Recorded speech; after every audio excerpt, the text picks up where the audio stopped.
Hey everybody, welcome to the Ronline Report. Today's guest is one of the newest IFBB Pro League pros. He is Shawn Smith from Lexington, Kentucky, turned pro at the 2018 NPC Nationals, where he took runner-up to overall champion Hunter Labrada. Welcome, Shawn. How are you, sir? What's up? It's good to be here, man. No. A little sick. I'm getting over a cold, but we're going to make it through. Okay. It's rarely do I get to talk to someone with a name as generic as my own. So Shawn Smith. Yeah, no problems pronouncing that. So I tried to look into your history a little bit, and I was surprised to find out you were not always a gigantic, massive human being, because looking at you now, I would assume you were the type that before you even started lifting weights, everybody always thought you were a bodybuilder or a weightlifter. No, actually, I was super tiny most of my life. I started lifting, it was like junior year of high school. And, because I was getting beat up every day and called names and stuff like that. So, yeah, a lot of bullying going on. So, I decided I wanted to do something about that. So started picking up weights, and I just responded super well to them. And like I said, I started lifting in junior year in high school. And then senior year, I was already like the biggest guy in the whole school. So junior year, when you started, what was your height and weight? Do you have any idea? I was 5'9", 160 pounds. Oh, really? That's not that small. I don't know. Maybe everyone in Kentucky's bigger than the rest of the country. I don't know.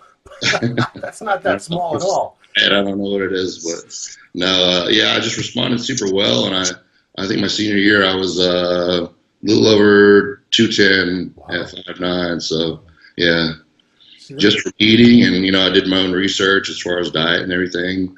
And I just responded really well. So where did you do research? I guess by that point the internet was going strong, so you did most of it online?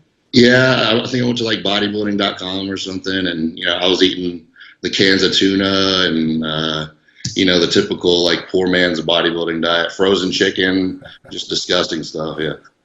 So when you first started training, was it like an actual legitimate gym, or was it like a boys club or a YMCA, or where were you training at? My first gym was at the Y, and I outgrew that pretty quickly.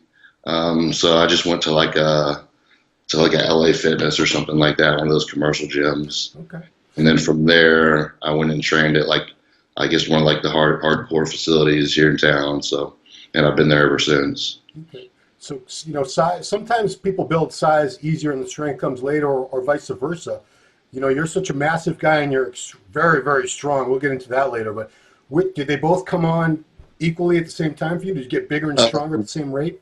Starting out, as far as my body weight, I think I was pretty strong for my, like I said, my body weight. I was benching probably 225 at 160 pounds. Yeah. So it was not too bad, But yeah, I always had the strength, but never the size. So.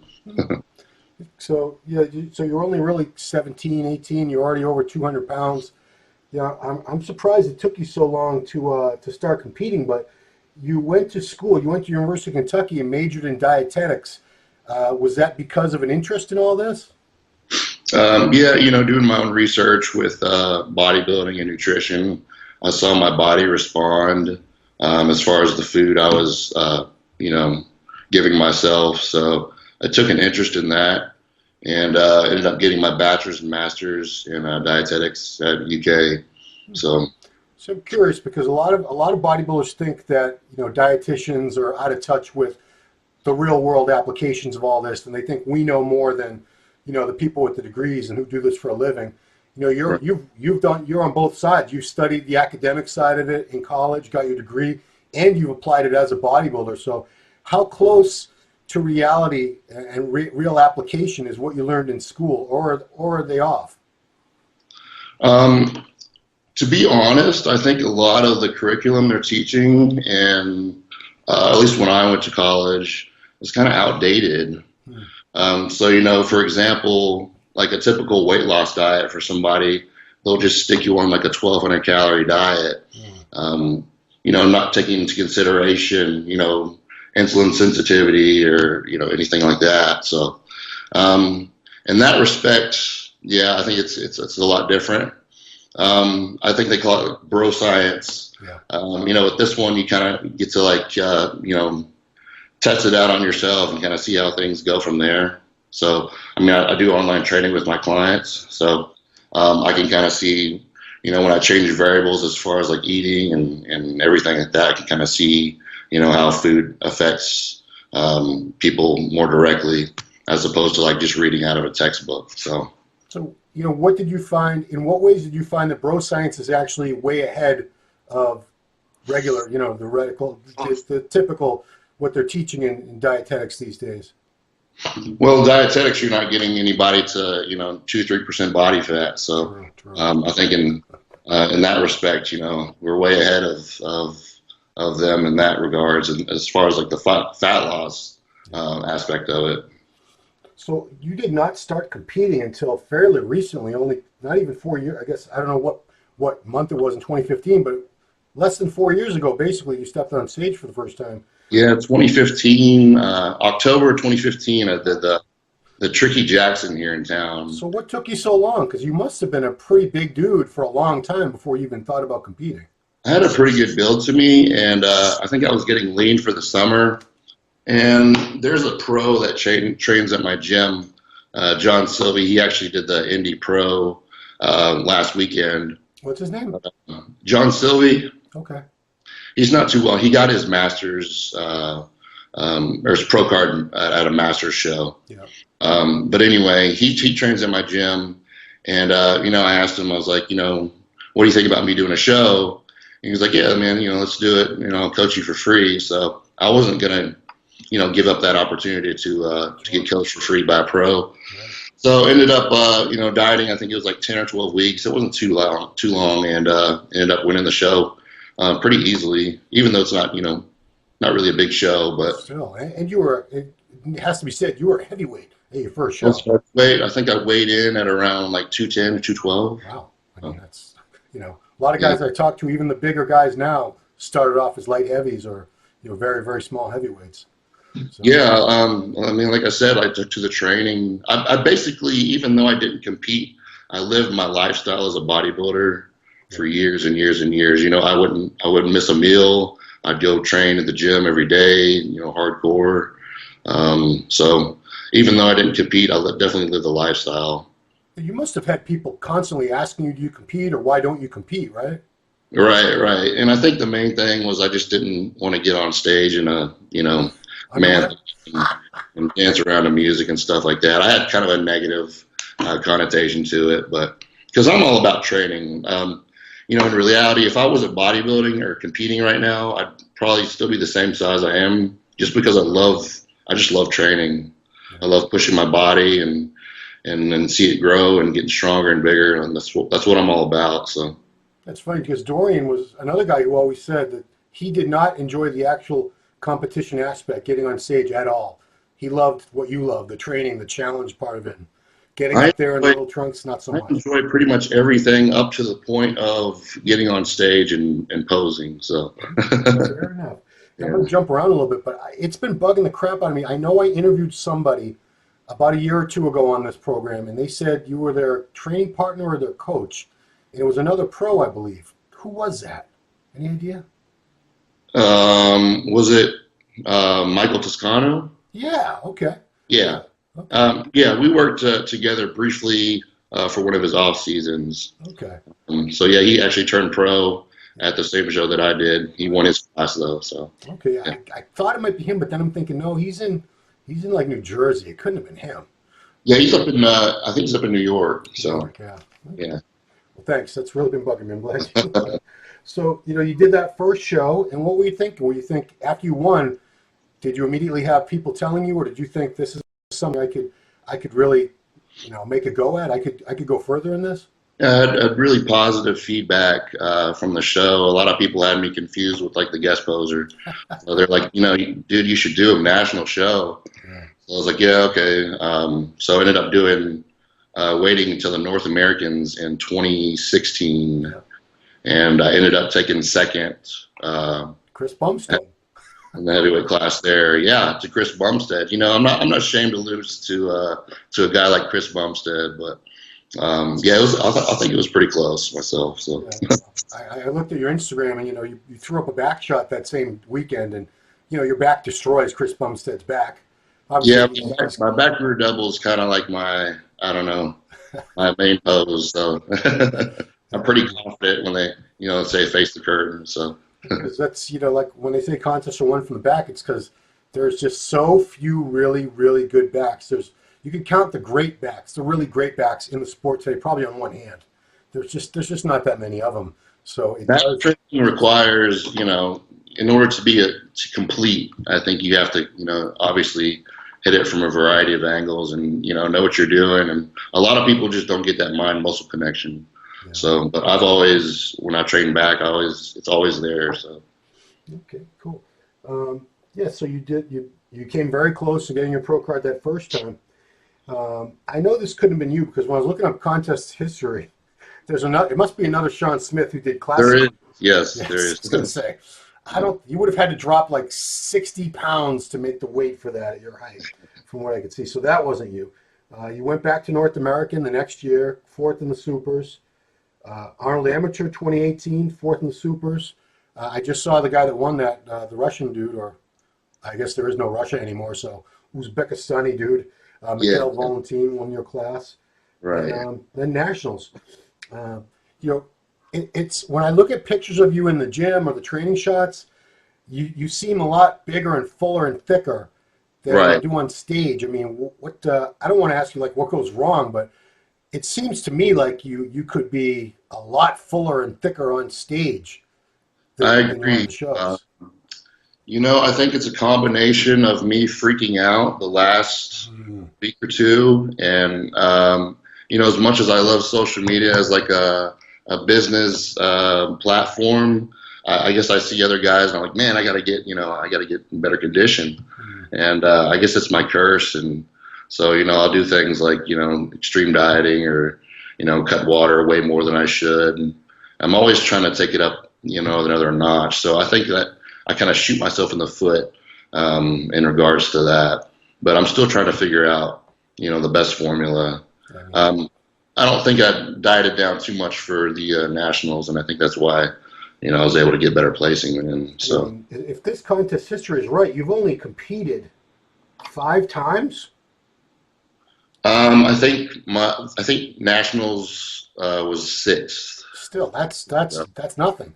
Yeah, I've only competed for 3 years. I get knocked on my posing a lot, but I mean, I'm like, guys, keep in mind I've only been doing this, 3 years, so so I'm working on it for sure. As far as coaching, do you do your own prep, or does you work with somebody?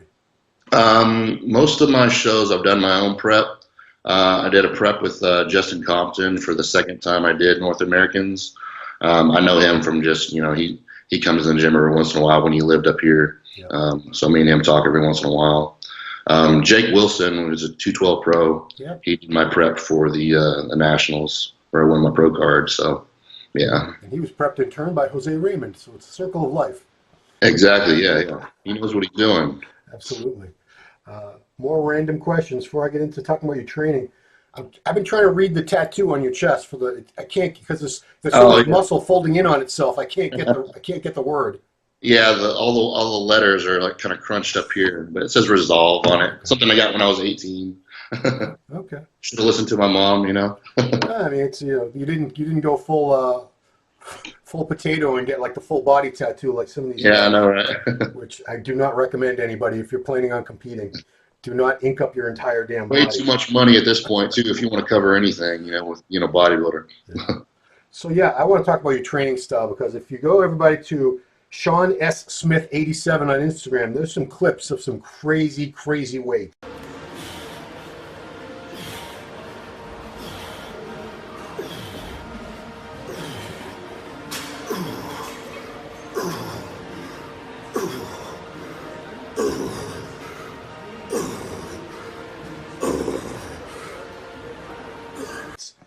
I'm just going to read off a few that I observed. I saw you on a Smith machine flat press doing, I'm going to just count the Smith machine as 45 pounds, and if anyone doesn't like it, sorry. 545, which 545s and a 25 on each side. Hammer incline presses with 6 plates a side. Skull crushers with 245s and a 25 on each side. 1,800-pound leg press. 405 barbell row in good form, mind you, not those herky-jerky shrug reps. Dumbbell flies with 150s for 8. Smith machine inclines, 5 plates aside. Hammer strength rows, 7 plates aside. A dumbbell row, I couldn't do. Was it like a 200? It was this enormous dumbbell. I don't know what that was. I think it was 220. Oh, boy. Yeah, I mean, how many gyms have a 220-pound dumbbell? It was pretty cartoonish looking. Or a 400-pound cable stack, because you're doing cable rolls of 400. Here's one I'm impressed with, because hack squats, not many people can do this kind of weight. 900 pounds for 8 reps. And then I saw, I'm gonna stop, 365-pound military barbell press. Wow. And I probably missed, because I'm sure you don't videotape everything, but is everything every lift is pretty proportionate to that strength-wise, would you say? Yeah, I don't have any, I guess, weaknesses as far as body parts or muscle groups go. As far as strength, everything's pretty proportional. Like I said, I just train hard, man. I couldn't be satisfied going in the gym and knowing that I kind of left something in the tank. That's just kind of who I am. I like to give my best at everything that I do. So every time I go in the gym, I just try to, beat it up as best as I can, push myself for sure. I know a lot of guys are into squat maxes, because I saw you on one clip, but it was like the 3rd or 4th exercise in. You make your Instagram. Another thing, guys, is on his Instagram videos, he puts the full workout in, so he lists. You're not just seeing one clip. He tells you exactly what the whole workout was, which is it's a little extra for you guys if you're interested in checking out what he does. But I saw you doing like 6 plates for a bunch of reps, and that wasn't the first exercise. That was like the 3rd or 4th exercise. What have you done on squats when you're a little fresher? As far as like a free weight? Yeah. I very rarely ever free weight barbell squat, just because I just can't. My traps are so big and my arms back. Can't reach the bar. If I'm in a gym where I can have one of those safety squat bars, I can rep out 500 pounds for 12, 15 reps. I don't try to go too heavy with those, but everything else I usually stay in 8 to 12 rep range. Okay. Yeah. So is your philosophy, because you have a couple of different philosophies that I try to pick up, all from Instagram, which is not the best way to get information, but I try. You would characterize your training as low volume, high intensity. So does that mean you really limit the amount of working sets? I do 1 working set per exercise. Okay. So that some guys might consider the other ones working sets. For example, like on barbell rows, my top set, I'll do like 500 pounds for maybe 8 to 10. But I'm also doing, a set of 405 and a set with 315. And even though they're heavy, I still consider them, kind of warming up, because I'm not exerting myself, 100%. Yeah, so really only 1 set to failure. Only 1 set to failure. And I'll maybe do, depending on the body part, maybe 3 or 4 different exercises. So my workouts are relatively short, but they're super intense. Would back be an exception? Because it seems like you do a lot more for back. Back would be an exception. I might do like 5 exercises, just because I feel like you have to hit it from, a little bit more different angles with that one. Legs might be another one, but for the most part, 3, 4 exercises. So another good philosophy I saw that, because a lot of people think you either have to do just moving weight, which the real ballistic style training where you're not really getting always a full range of motion, you're not really worrying about the squeeze, or you have to go the total opposite end of the spectrum and use more moderate weight and full range of motion, slow, and really squeeze everything. But you will do both of those in the same workout on a routine basis, right? Some days I might go a little bit lighter and try to go a little bit less ballistic, just maybe because my joints or my nervous system is shot. But for the most part, I'm trying to lift as heavy as I can within that 8 to 12 rep range. I didn't see any training partners in the vicinity. Are you doing all this with nobody around? I have clients. Some of my clients will come and train with me sometimes. But as far as having like a training partner every single day, nobody's showing up. So have people tried? And they just they had it after one workout? I've had a training partner pretty consistent, maybe for like a year. But people get busy, and I like to train around noon with my schedule. I can do that in my job. And I understand, not everybody has that luxury. So, yeah, I'm usually in the gym by myself. I'm guessing part of it is nobody wants to help you load and unload all those plates. Yeah, that sucks, man. I swear, like on the leg press or just any leg exercise, that's half the battle. That 1,800-pound leg press, that's a lot.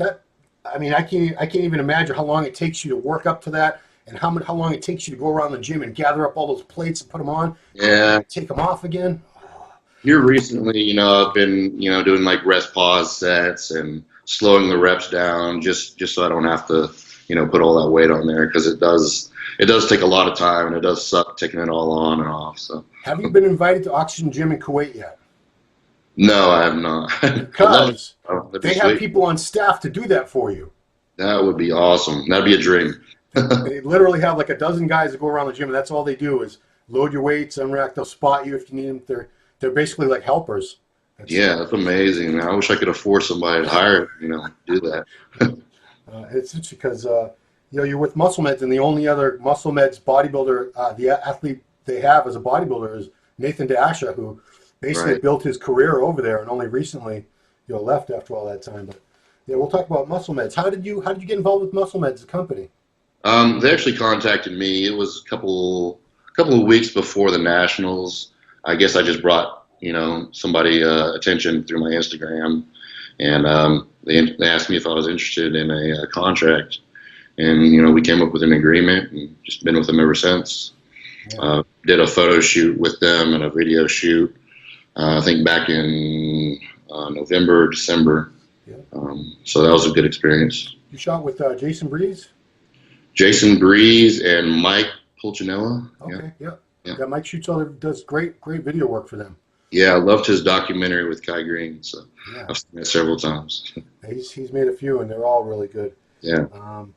So what was it? It didn't take you a whole lot of shows to turn pro, but what was the experience like? Because it's got to be a surreal experience to be an amateur 1 minute, and the next minute you're a pro. It was, at first, taking second at my first national show. Like I said, I didn't take it too serious beforehand, but being that close, it just really got on my nerves, because I knew I could get there. And so I just kept going with it, and my placings kind of, went the other way around. So I just kind of became obsessed with it these past couple of years. So it was kind of a breath of fresh air, huge weight lifted off my back when I finally did get my pro card. So. Well, what improvements do you think, looking at pictures from the 16 North American to 18 Nationals, do you see that you made in that time span? Well, I definitely added probably a good 20 pounds stage weight. As far as what I need to work on, I need to work on, better midsection control, better conditioning, better presentation overall. But I would say, like I said earlier, my Achilles heel has always been my posing. So I've just been trying to, practice that and get better at that. Now, are you doing that on your own, or are you working with a posing coach? I Skype with Jake every once in a while during my prep. I've worked with Kenny Wallach a couple times. He's the man. Kenny's the man. Yeah, he is. He's awesome. So just little tweaks. It's amazing. Just, the littlest things can make such a huge difference. So I'm still learning, I'm still practicing, and hopefully next time I get up on stage, it'll show. Because midsections, there's nobody with the mass you carry that really does have a small midsection, but some people control it much better than others. It's the breathing, it's how you position your body and the way you stand and everything. So that's not the issue that people seem to think it is in most cases. Yeah, people don't understand, how hard it is, being, such a big guy. The volume of food that you need to eat to get this size, you're going to get some distension. So it's just a matter of trying to control that. Doing exercises, vacuums help a lot, which I found to be pretty effective during my last prep. So kind of implementing that. You would actually have an answer to this. Most bodybuilders would have a very, very rough guess, but could you give an example of like your macros and your calories off season and pre-contest? Because I want people to understand, if this guy, you're 5'8", you're almost 250 pounds in shape on stage, and you're close to 300 pounds in the off season. You probably have been over 300 at some point. Yeah, during my rebound, I got to 300. Wow. I'm sitting at about 290 right now. Very minimal subs, but food is really high. I probably consume, let's say, around 600 grams of protein a day, which is on the high side for a bodybuilder. Mm. I just like to eat a lot of protein. I'm really carb sensitive, so if I take my carbs really high, I'll get fat really easily. So I try to keep them maybe around 500 or 600, and dietary fats I'll consume maybe 150 to 200, somewhere in there. That's my typical off-season style diet, but it changes all the time. Like I said, I like to experiment, so I'll swap things out, see what it does, and just constantly keep monitoring and changing things around. For prep, what is are you close to keto? Or are you very, very low carbs if you're real carb sensitive? Yeah, towards the end, I'll probably do less than 100 a day. The final weeks, which is really low for a guy my size, but I don't lose roundness or fullness that easily, so I can usually go pretty low with the carbs. I mean, you're putting up Instagram videos with some crazy, crazy weights at like 3 weeks, 4 weeks out from nationals, and that had to be in that period where you're barely eating any carbs. Yeah, I make sure I get my carbs in during around my training point, so I usually feel them right away, and I'm pretty good to go. To push through the session. I'll still bench 400 or 500 pounds 2-3 weeks out if I'm feeling good. So. Yeah. Have any specific MuscleMeds products that really help you out during prep? I always do the amino acids, the glutamine and the creatine. That's always kind of in my intra shake. So I definitely stick to those a lot. Okay. One thing, with all this crazy weight you're moving, I got to ask, do you have any injuries? Have you had any injuries? Knock on wood, I'm feeling really good right now. My joints are and everything. At the very beginning, you can probably see through some of my contest pics, I have like a partial pec tear. Yeah. That happened when I was like 18, 19 years old. Flat benching, of course. So went way heavier than I should. Didn't listen to my body, So, but nothing major. I don't get any work done as far as no. Yeah, never tried any like active release therapy or anything. No deep tissue, no chiropractic. I've never done anything like that. No, but So I should probably. foam rolling, nothing. I'll do some foam rolling every once in a while. I have one of those deep tissue guns, those little deep massagers I use. But as far as going to professional and getting work done, never had it. Wow, you are not helping these people get rich because it's not cheap. Hi guys, yeah. Not cheap at all. And that's the main reason, why I don't do it. So. So what have you been up to since nationals, as far as training and goals and all that? I'm just, like I said, I'm just trying to make improvements. I want to make a statement when I come back as a pro. I don't want to be one of those guys who just kind of earn their pro card and kind of dwindle out. And so I kind of want to make a statement and kind of wow people. So I'm doing my best to add size where it needs to be. I think my main focus areas are definitely quad sweep and like I said, midsection control, but that will be addressed during prep. So quad sweep, do you believe that it's mostly genetic, or do you believe you can target that outer quad, the lateralis, with very specific foot positions and movements? I think mostly it is genetics. I'd say 70-80%, but I think you can take measures training wise to kind of bring up lagging body parts. I do a lot of close stance, hack squats and regular squats in order to target that area. I think kind of one of my main problems is, going back to the heavy training, I might go too heavy with the legs. So I think I might need to lighten up and kind of, feel the muscle a little bit better in that regard. And so that's what I'm trying to do anyway. Is it hard? Because if you have that mentality of always wanting to really challenge yourself, like I remember Dorian, the one thing that I worked on his column for years, and the one thing that I tried not to argue with him because he's not someone that's easy to argue with, but he never thought you should do more than like 12 reps at the most for legs. Like upper body, he was all about like 6 to 8 reps. Lower body, it was like 8 to 10. 12 would be like a high rep set of legs for Dorian. Yeah. Somehow it worked for him, but I don't think personally most people would get the best results if they never went over that rep range.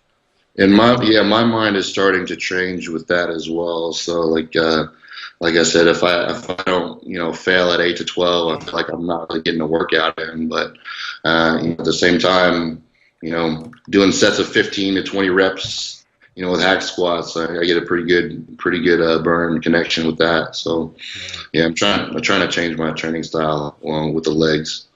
As far as overall mass, I mean, you're working on specific areas of physique, but overall mass, do you think you're pretty close to where you need to be?